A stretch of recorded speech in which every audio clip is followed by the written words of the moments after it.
Hello everyone, welcome to the video series on Pharmacist and Drugs Inspector exam preparation. ఈ వీడియోలో AIIMS pharmacist ఎగ్జామినేషన్లో ఇచ్చిన ఒక question concept explain చేస్తాను and the concept is about competitive antagonist. Let us look at the question first. Which of the following statement is a false statement for competitive antagonist? Options, 4 different options ఇచ్చారు. But let us understand about competitive antagonist. See, agonist అంటే any drug or ligand which goes and binds with a receptor. ఈ బైండింగ్ని affinity అంటారు, అంటే రిసెప్టర్తో bind అయ్యే ప్రాబిలిటీని affinity అంటారు. And then gives a pharmacological action. ఆ ఫార్మకోలాజికల్ యాక్షన్ ఇస్తే ఇంట్రిన్సిక్ యాక్టివిటీ అంటారు. సో ఎగోనిస్ట్కి ఎఫినిటీ ఉంటుంది, ఇంట్రిన్సిక్ యాక్టివిటీ ఉంటుంది. ఎంటగోనిస్ట్కి ఎఫినిటీ ఉంటుంది, అంటే బైండ్ అవుతుంది, కానీ ఇంట్రిన్సిక్ యాక్టివిటీ ఉండదు, అంటే it is literally blocking this receptor. Competitive antagonist అంటే ఏ ప్లేస్లో అయితే ఎగోనిస్ట్ బైండ్ అవుతుందో అదే ప్లేస్లో బైండ్ అవుతే దాన్ని కాంపిటేటివ్ ఎంటగోనిస్ట్ అంటారు. ఎందుకు అంటే ఈ బైండింగ్ సైట్కి ఎగోనిస్ట్ బైండ్ అవుతుంది, ఎంటగోనిస్ట్ బైండ్ అవుతుంది. దెర్ ఈస్ ఎ కాంపిటీషన్, అందుకని కాంపిటేటివ్ ఎంటగోనిస్ట్ అంటారు.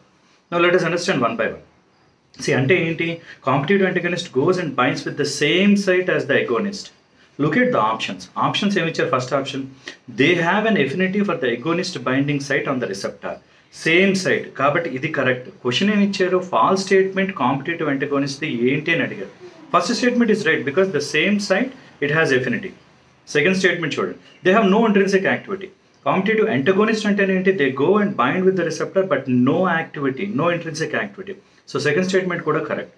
Third one, they cause parallel rightward shift of the control dose response. Now let us understand this. See concentration response curves ఎలా అంటే Y యాక్సిస్లో response, X యాక్సిస్లో dose తీసుకుంటారు. అంటే sigmoid curves వస్తాయి. ఎలా అర్థం చేసుకోవాలంటే సిగ్మాయిడ్ కర్వ్స్ వై యాక్సిస్కి ఎంత దగ్గరగా ఉంటే అంటే తక్కువ డోస్కి ఆ రెస్పాన్స్ ఇస్తూ ఉంటాయని అర్థం అనమాట. వై యాక్సిస్ నుంచి దూరంగా వెళ్తే అంటే టువర్డ్స్ రైట్ వర్డ్ వెళ్తే డోస్ పెంచాల్సిన అవసరం వస్తుంది అని అర్థం. బ్రీఫ్గా అర్థం చేసుకోండి. సిగ్మాయిడ్ కర్వ్ ఎంత లెఫ్ట్ సైడ్ వస్తే అంత పోటెంట్ డ్రగ్స్, అంటే తక్కువ డోస్లోనే ఎక్కువ యాక్షన్ చూపిస్తుంది. ఎందుకు? ఎక్స్ యాక్సిస్ కింద డోస్ గురించి ఉంది. అదే రైట్ వర్డ్ షిఫ్ట్ అయితే ఎక్కువ డోస్ కావాలి అని అర్థం.